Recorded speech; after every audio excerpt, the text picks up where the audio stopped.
여명을 비전 세 가지를 위해서 기도해 주십시오. 첫 번째로 하나님의 영광을 나타내는, 두 번째로 자기 중심에서 벗어나 타자와 교제하는, 세 번째로 복음을 전할 인재 양성의 세 가지를 위해서 오늘도 여명을 하자면 기도에 동참해 주십시오. 우리가 어제 살펴본 것처럼 바울에게 비단 이 고린도 후서뿐만은 아니겠지만 바울에게 중요한 이 편지의 소재, 말씀을 쓰는 소재는 가장 중요한 재료는 고난입니다. 그래서 지난 본문에서도 10번이나 반복해서 고난, 환난, 사형 이런 거에 대해서 반복해 소개하고 있죠. 이 고난이라고 하는 그릇 안에서 요리가 되는 게 바울이 전한 하나님의 말씀입니다. 어제는 세 가지를 우리가 살펴봤죠. 고난 속에서 첫 번째는 위로하게, 두 번째는 의지하게, 세 번째는 감사하게. 이 세 가지 씨앗, 줄기, 열매, 이 형태를 가지고 또 우리가 성숙한 신앙인이 되기를 주의 이름으로 축복합니다. 그래서 하나님의 위로를 많이 받을수록 누군가를 위로하는 자리에 서게 되죠.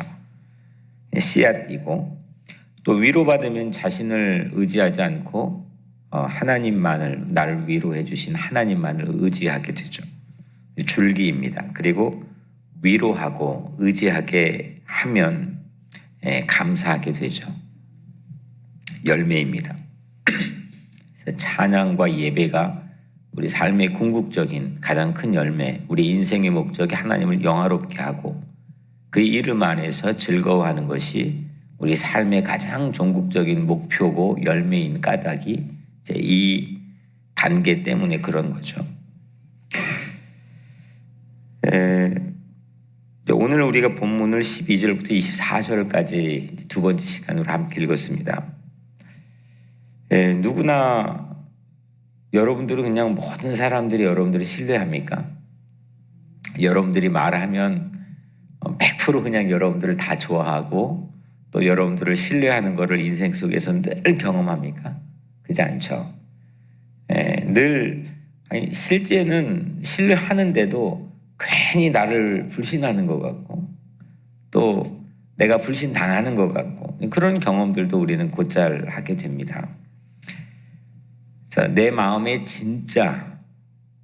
내 마음에 있는 진정성을 사람들이 알아주기를 바라죠.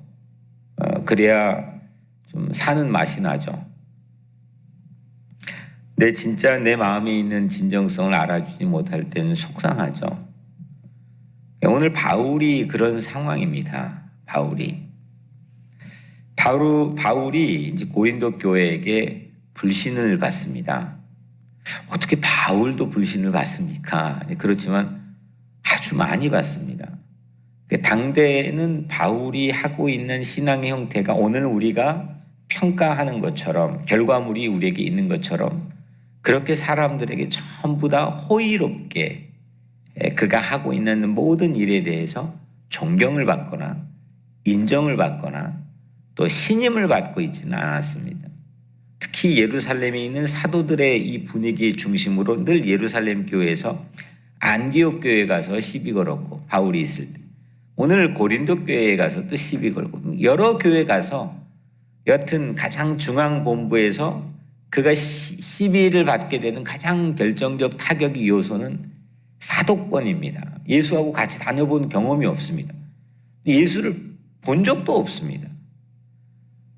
지금이야 우리가 예수를 다 본 적이 없으니까 그게 결격사유가 안 되지만 예수를 본 적도 없고, 그러니까 이를테면 신학교를 다녀본 적도 없고, 또 예수하고 함께 그의 말씀을 들어본 적도 없고, 또 예수와 함께 이 십자가에 죽으시고 부활하신 것을 직접 옆에서 만져보고 봐본 적이 없다는 거죠. 이게 사도라고 하는 이 말 자체가 이제 이 말이네. 예수하고 함께 다녀본 경험이 있는 사람인데 이게 안 되니까. 그래서 다메섹 가면서 내가 예수를 체험하고 만났고 또 예수의 음성을 들었다고 하는 이 사실이 바울에게는 전부가 되는 거죠. 여튼 그런 베이스에서 이 바울이 불신을 받습니다. 구체적인 이유 하나가 있는데 스케줄 변경 때문에 이제 이 고린도 후서가 쓰여지게 된 겁니다. 바울이 스케줄을 변경했다는 이유 때문에 이런 것 때문에 시비를 거나 싶지만 고마운 거는 그것 때문에 고린도 후서가 오늘 우리 손에 들려 있는 건데요. 바울이 마케도니아, 지금의 이제 동유럽입니다. 동북 유럽인데 그리스의 북쪽이 유럽인데 이 마케도냐를 바울이 에베소에서 출발해서 오고 가는 길에 갔다가 오는 길에 고린도가 있습니다. 그때 내가 꼭 가마, 내 고린도 교회 꼭 방문하마. 이렇게 한 번씩 두 번 방문 계획을 이제 고지해 줍니다. 고린도전서 16장 5절 7절 말씀에 내가 마게도냐를 지날 터이니 마게도냐를 지난 후에 너에게 가서 혹 너희와 함께 머물며 겨울을 지낼 듯도 하니 이는 너희가 나를 내가 갈 곳으로 보내어 주게 하려 함이라. 이제는 지난 길에 너희를 보기를 원하지 아니하노니 이는 만일 주께서 허락하시면 얼마 동안 너희와 함께 머물기를 바람이라. 이런 거죠. 다른 행선지로 가는 길에 내가 잠깐 정거장처럼 들리는 게 아니라 그렇게 하고 싶지 않고 아주 편안하게 아예 이번 겨울을 거기에서 머물고 싶다. 내 꼭 가마. 오고 가는 길에 내 꼭 들르마. 이렇게 말을 한 거죠. 그리고 내가 다음 행선지로 옮기는 것도 너희들이 나를 샌딩 아웃 해줘라. 파송해줘라. 이렇게 말합니다. 그런데 어떻게 되느냐? 오늘 16절도 말씀합니다. 너희를 지나 마게도냐로 갔다가 다시 마게도냐에서 너희에게로 가서 너희의 도움으로 유대에 가기를 계획하였으나 이게 계획의 스케줄인 거죠. 근데 가지 못했습니다. 그냥 안 갔습니다. 23절에 내가 다시 고린도에 가지 아니한 것은 오늘 말씀에 고린도에 안 갔습니다. 이 사실을 가지고 바울이 변덕스럽다, 바울을 신임할 수 없다 이렇게 불신을 합니다. 고린도 교회 안에 있는 몇몇 거짓 교사들이 그렇게 사람들에게 풍문을 만들어냅니다. 그러니까 그 풍문 뒤에서 조종하는 풍문을 듣고 몇 교인이 삐지게 됩니다. 고린도 전서가 이게 앞에 있는 우리 강 목사님 섬기고 있는 이 가장 주된 이슈는 분열이거든요. 파당을 만드는 분열인데 고린도 전서가 분열의 영에 빠져서 그 교회에 보낸 편지라고 한다면 고린도 후서는 삐짐의 영에 빠진 교회에게 보낸 편지입니다. 분열과 삐진 이 두 가지의 주요한 이제 이슈로 보낸 편지가 고린도서입니다. 이 삐졌다고 하는 것은 서운함에서 비롯된 거죠. 사람 다 삐지는 경험도 다 하며 살죠.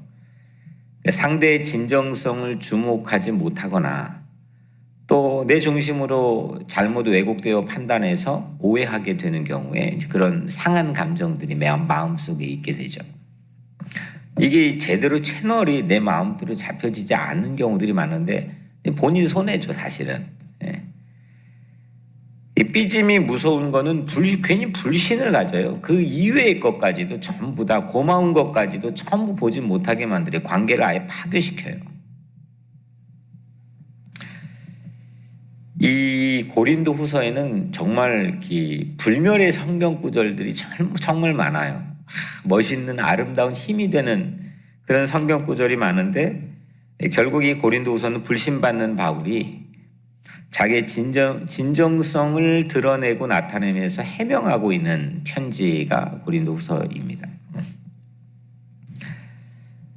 이와 비슷한 처지에 놓여 있는 바울과 비슷한 처지에 놓여 있는 구약의 아주 대표적인 한 사람이 있죠. 솔로몬 재판에 나와 있는 진짜 엄마입니다.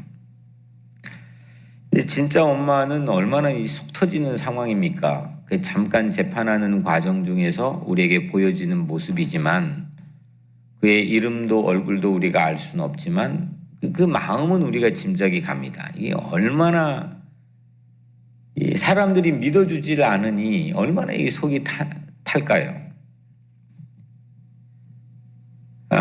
이때 이제 가짜 엄마에게 아이를 뺏길 위기잖아요. 솔로몬의 지혜로운 재판하면 솔로몬이 각광을 사실은 받고 있지만 제 마음속엔 늘 이렇게 빛이 나는 거는 솔로몬보다도 실상 진짜 엄마의 호소력, 그게 감동이잖아요. 그 이야기 라인에서 솔로몬이 아이를 칼로 반토막을 탁 내겠다 이렇게 말하니까 그래서 반절씩 이 두 엄마에게 줘라 라고 말할 때 진짜 엄마가 이렇게 말하잖아요. 아이를 차라리 가짜 엄마에게 주고 죽이지만 말아달라. 내가 포기하겠다. 이게 하나님 마음을 딱 하고 나타내는 거잖아요.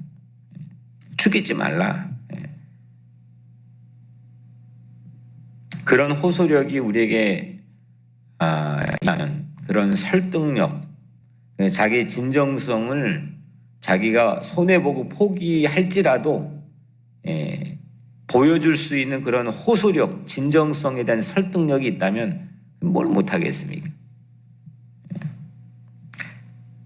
이게 쉽지 않죠. 이 진짜 엄마의 그 순간 찰나에 우리에게 보여준 그 표현력 자체가 사실 다 거기가 쉽지 않은 거죠. 그래서 진짜 엄마는 이 솔로몬 재판의 진짜 엄마는 진정성의 화신과 같은 존재입니다. 그러면 오늘 본문에 바울은 자신의 진정성을 어떻게 보여주느냐? 먼저 그는 자기의 진정성을 아주 자신 있게 자랑합니다. 12절에 오늘 첫 절이죠. 우리가 세상에 특별히 너희에 대하여 하나님의 거룩함과 진실함으로 행하되 육체의 지혜로 하지 아니하고 하나님의 은혜로 행함은 우리 양심이 증언하는 바니 이것이 우리의 자랑이라. 하나님이 거룩함에 여기 하나님의 거룩함과 진실함으로 행했다는 거죠. 너희에 대해서. 근데 하나님의 거룩함은 이게 홀리라고 쓰여지기도 하지만 실제 이 번역은 인테그러티. 제가 이제 개인적으로 영국에 청소하면서 청소복에 항상 쓰여 있고 그 청소했던 보험회사 큰 건물에 쓰여 있던 단어라고 말씀드려서 제가 그거는 아주 전문적으로 미국 사람 영어 미국 사람보다 더 많이 깊이 생각했을 거라고 말씀드린 적이 있는데 인테그리티 이거는 한국말로 이게 사실은 이 번역이 뭐 쉽지 않습니다. 이게 불가능합니다. 그 맛을 그대로 살려내는 게. 그리고 실제 번역도 아주 다양하게 되어 있습니다. 여튼 오늘 본문의 진정성, 온전한 신실성 뭐 이런 걸로 번역할 수 있는데 여튼 하나님의 거룩함과 진실함으로 내가 하나님이 나에게 주신 그 진정성 그리고 진실성으로 내가 행동했다 너희들에 대해서 이렇게 말하는 거죠. 바울이 일정 변경을 한 거는 하나님의 진정성과 진실성으로 내가 한 거고 하나님의 은혜로 내 육체의 계력으로 하지 않고 하나님의 은혜로 내가 그렇게 결정했다. 떳떳하게 내가 말할 수 있다. 그게 나의 프라이드다. 이렇게 말하고 있죠. 하나님의 은혜의 바탕을 두고 하나님의 진정성, 진실성의 바탕을 두고 판단하고 행동하기를 또 오늘 여러분들 축복하며 우리 같이 바라기를 바랍니다. 설사 오해를 받고 있는 그런 비난받고 있는 상황일지라도 진정성이 주는 자유가 있잖아요. 그 자유가 오늘 우리 안에 채워지면 좋습니다.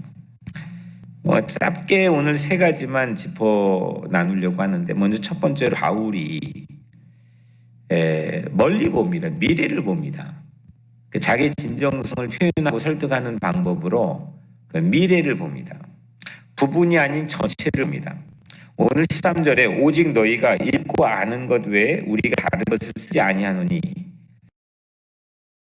뭔 말이냐면, 야, 내가 편지 보냈는데 편지의 행간을 괜히 네 마음대로 막 이렇게 자의적으로 해석하지 말라. 야, 여기서는 무슨 뜻일까? 뭐 행렬에 따라서 그 안에는 그 쉼표 안에 숨어 있는 데는 이 사람의 심리가 뭘까?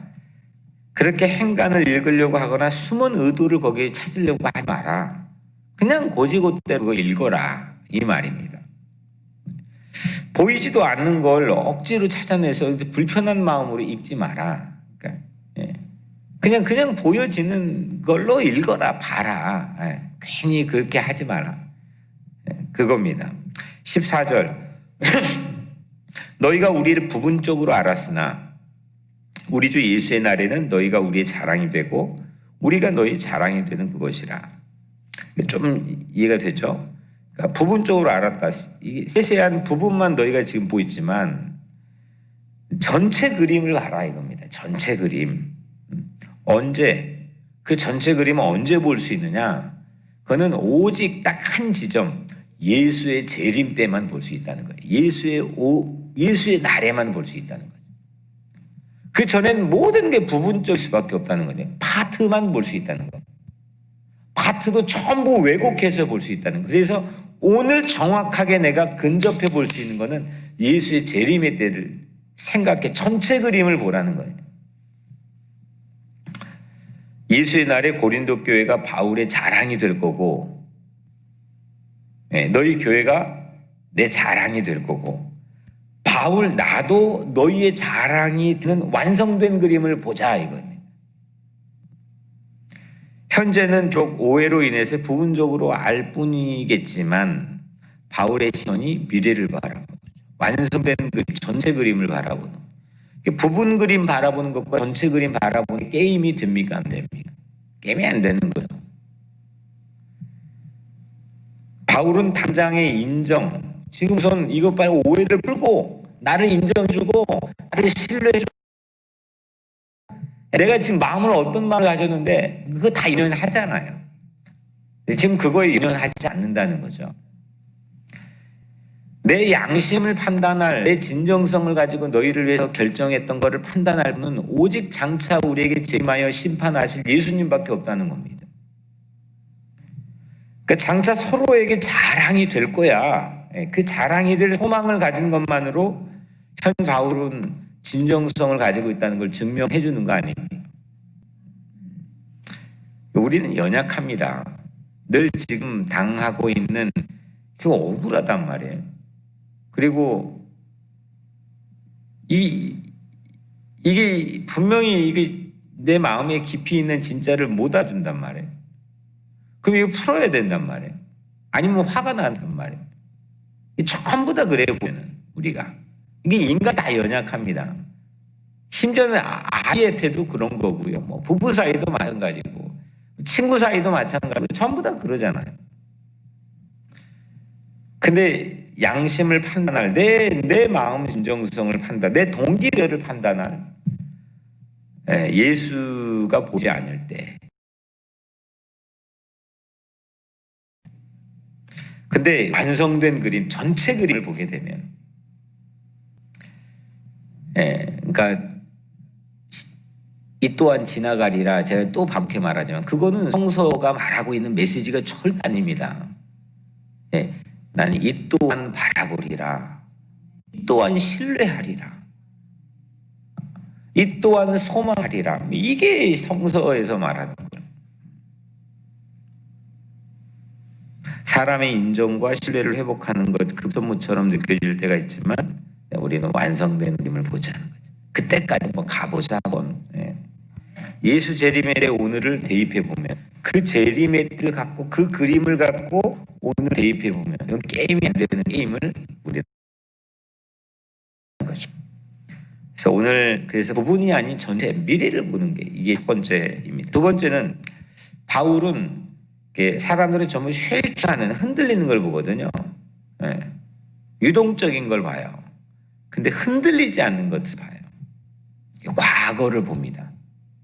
17절이 이렇게 계획할 때 내가 경솔히 하였으리요 혹 계획하를 육체를 따라 계획하여 예 하면서 아니라 하는 일이 내게 있겠냐.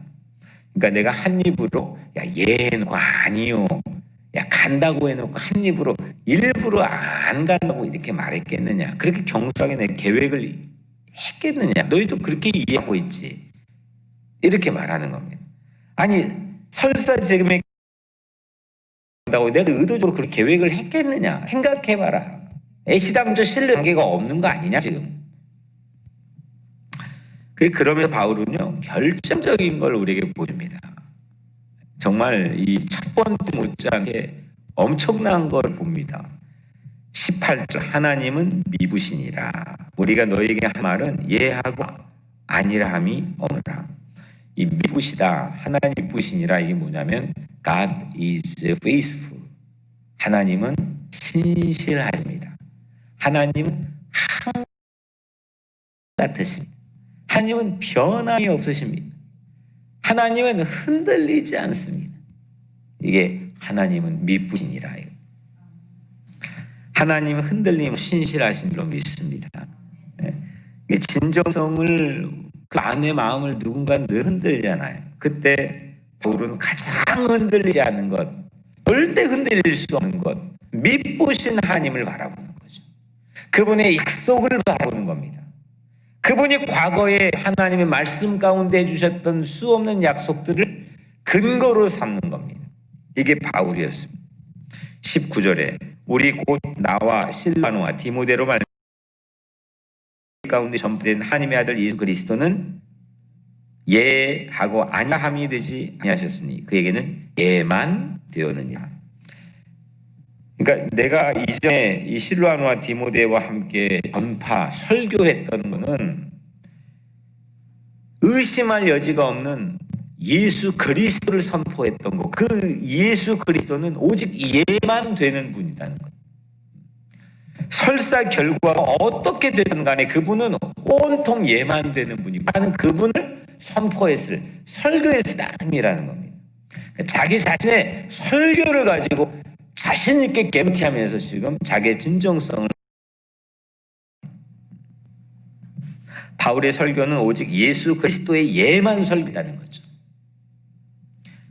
설교만 들으면 돼요. 하나님 말씀만 들으면 되지 저를 보지 마시라니까. 말씀을 통해서 여러분들의 심령이 살아나면 되는 거죠. 예수 그리스도는 예만이라는 거예요. 오락가락하지 않는다는 거죠. 과거에 하나님의 약속을 한결같이 예 하면서 예수 그리스도는 지켜주셨잖아요. 예수님은 모든 약속, 하나님의 약속을 다 지켜주신 증표 아닙니까? 증표. 흔들림 없이 움직이지 않는 하나님의 약속, 그 예수 그리스도를 바울은 오늘 의지하는 거예요.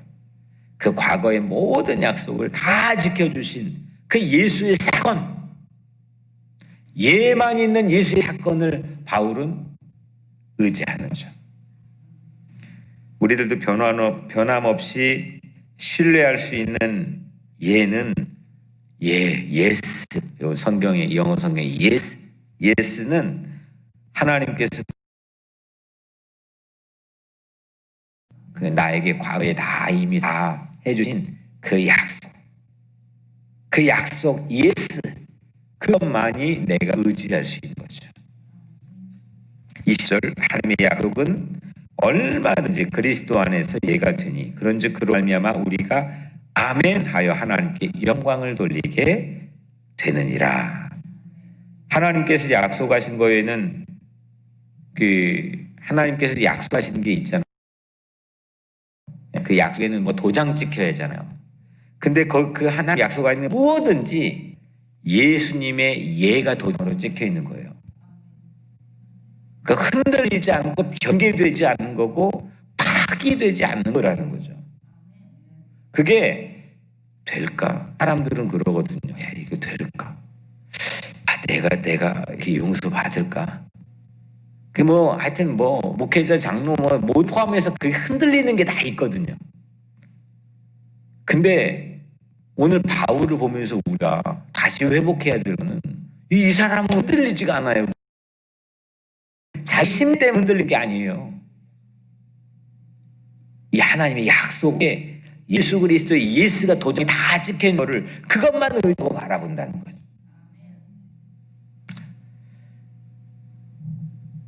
그러니까 예수 이름으로 기도하는 것도 그래서 우리가 예수 이름으로 전파하고 또 전도하는 것도 예수. 한마디로 위대한 아멘이라는 거죠. 아멘. 이것만큼 진정성이 없다는 거죠. 마지막 세 번째로 바울은 현재를 바라봅니다. 오늘을 바라봅니다. 바울은 당장이라도 고린도 교회에 달려가지고 거짓 교사들의 말만 듣고 험담했던 신자들, 야 너희들 왜 그래? 내가 너희를 위해서 어떻는데 그렇게 잘못을 질책할 수 있었습니다. 또 어떤 상황에서는 가서 질책도 합니다. 다른 데 가서는. 하지만 여기서는 일정 변경을 해버립니다. 왜 일정 변경을 했느냐? 오늘 마지막 23절, 내가 내 목숨을 걸고 하나님을 불러 증언하게 하노니, 내가 이제 목숨 걸고 하나님 앞에 내가 장담하고 말한다는 거죠. 뭐냐? 내가 다시 고린도에 가지 아니한 것은 무엇이냐? 너희를 아끼려 함이라. 이게 아끼는 마음이 있었던 거예요. 바울은 고린도 교회를 아꼈기 때문에 일정 변경을 했다는 거죠. 이건 하나님 앞에 내 목숨 걸고 하는 증언, 이겁니다. 고린도 마음 때문에 일정 변경한 거죠. 그러니까 난처하게 하고 싶지 않았어요. 대자들을 그러는 바울의 마음을 전혀 알지 않았죠. 이게 목사의 마음을 전혀 모르는 거예요. 이 공동체 신자들을 보호하고 그 공동체를 지키려고 하는 이 바울의 마음을 전혀 모르는 거예요. 도리어 기회에 삼아서 헐뜯고 비난하고 기회주의적으로 왔다 갔다 하고 예스했다가 노했다가 하는 게 그 고린도 교회 사람들이었어요. 바울은 지금 영혼을 사랑하는 그 구령의 열정, 영혼을 구원하고 싶은 구령의 열정 때문에 방문 철회를 한 거예요. 영혼을 구원하려고 하는 마음으로 바울은 거기에서 겨울 보내기로 했잖아요. 그 겨울보다 훨씬 더 추운 북쪽에서 본 망정 이 고린도 교회를 비껴가 주는 게 훨씬 더 영혼을 지키는 거라고, 아끼는 거라고 거죠. 오늘 마지막 24절, 우리가 너희 믿음을 주관하려는 것이 아니요 오직 너희 기쁨을 돕는 자가 되려 함이 이는 너희가 믿음에 섰음이라. 바울은 고린도 교회 신자의 믿음을 가서 바울이 마음대로 조종하거나 통제하려고 하는 그런 욕망이 전무했습니다. 아니 그거 가서 좀 통제 좀 한다고 해서 내가 뭘 거기서 얻을 떡고물이 있다고 하느냐? 에이, 차라리 거기 안 가는 게 낫지. 이 진짜 이게 어떤 마음인지 알겠습니다. 아니, 저도 말이에요. 여기서 그렇게 안 하고만 째대하게 눈치 보면서 아닌 거 아니라고 하고 살아야지. 이거 가서 여기서 하느냐? 이 제 목회가 가지는 디렉션이기도 합니다. 그러니까 이게 바울은 한 사람을 아끼고 사랑하는 마음도 있었지만 이게 세상 눈치 보면서 목회하는 사람이 아니었다는 거예요.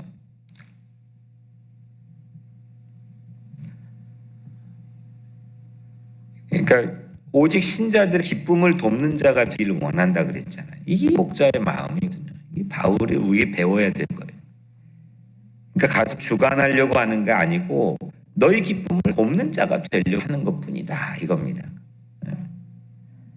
이것이 현재 바울의 진정성이죠. 물론 진정성이 왜곡되면 관계가 어긋나고 바라는 결과도 얻을 수 없게 되죠. 피차간의 손해가 되겠죠. 그럼에도 불구하고 바울은 자신의 진정성을 눈앞에 이 인정을 받기 위해서 먼저 거기만 알아보지 않았다는 거예요. 멀리 봤다는 거죠. 장차 완성된 그림을 봤고 이전에 흔들리지 않는, 변개하지 않고 파괴되지 않는 하나님의 약속을 의지했고 오늘 내가 사랑하고 아끼는 정말 그 영혼을 구원해야 되고 지켜야 하는 그걸 오늘 현재를 봤다는 거죠. 이 세 가지를 보니까 이 바울도 힘들고 어려울 때가 있다는 걸 고백하지만 그래도 그거를 이겨나가고 그걸 승리해 나가 열매 맺는 삶일 수 있다는 거죠. 오늘 이 누군가를 막 조종하고 거기에서 내가 얻을 떡고물을 가지고 내 삶에 대한 존재 방식 누군가에게 인정받고 싶어하고 이거 어디 갖다 놔도 이게 누가 사가지도 않는 그런 마음들 가지고 우리가 있지 않고 참 고마운 건 우리 교회는 그렇지가 않아요. 그래도 이 전체적인 분위기가. 근데 정말 주님 앞에서 진정성 있게 완벽할 수 없지만 정말 진실한 마음, 진정성 있게 그 마음 가지고 이 전체 그림을 바라보고 전체 그림은 주님의 재림일 때 이 성경 과거의 약속 흔들리지 않는 약속 바라보고 오늘 내가 만나고 살아가는 내 사람 영혼들을 향한 그 내 진정한 구령의 열정을 바라보고 그래서 오늘 전체 그림 보고 약속 의지하고 사랑하면서 살게 되기를 주님의 이름으로 간절히 축원합니다. 오늘 이 준 말씀 의지해서 하나님 나도 부분 그림만 보지 않고 전체 그림 손바닥에 놓고 믿음으로 살게 해주시고 흔들리는 것만 보지 않고 내 이 성경 말씀 손바닥에 놓고 세상을 그렇게 바라보며 살게 해주시고